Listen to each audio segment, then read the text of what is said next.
En un pequeño pueblo rodeado de colinas verdes, vivía un niño inquieto llamado Leo. Leo amaba la aventura, pero a menudo actuaba impulsivamente, sin pensar en las consecuencias.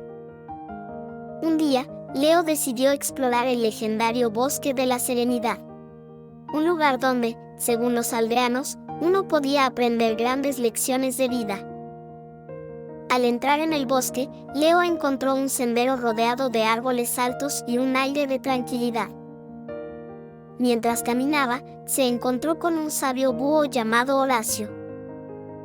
Horacio, con ojos sabios y serenos, le dijo a Leo: en este bosque, encontrarás desafíos que te enseñarán sobre la serenidad y la aceptación. Leo, impulsado por su curiosidad, continuó su camino y pronto se encontró frente a un río caudaloso. Quería cruzarlo, pero no había puente. Recordando las palabras de Horacio, Leo se detuvo para reflexionar. Entendió que no todo en la vida se puede controlar y que a veces hay que aceptar las situaciones tal como son. Decidió seguir el curso del río y finalmente encontró un área menos profunda donde pudo cruzar con seguridad. Esta experiencia le enseñó la importancia de la paciencia y de buscar soluciones alternativas. Más adelante, Leo se enfrentó a un laberinto de zarzas. En lugar de avanzar impulsivamente y lastimarse, se tomó su tiempo para encontrar el mejor camino, aprendiendo así el valor de la prudencia.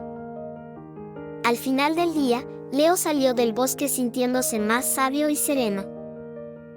Había aprendido que la verdadera valentía no solo reside en enfrentar aventuras, sino también en conocerse a sí mismo y actuar con calma y reflexión. De vuelta en el pueblo, Leo compartió sus experiencias con los demás niños, enseñándoles que, al igual que en el Bosque de la Serenidad, en la vida es esencial la paciencia y aceptar las cosas que no podemos cambiar. Muchas gracias y nos vemos pronto. No olvides compartir este video.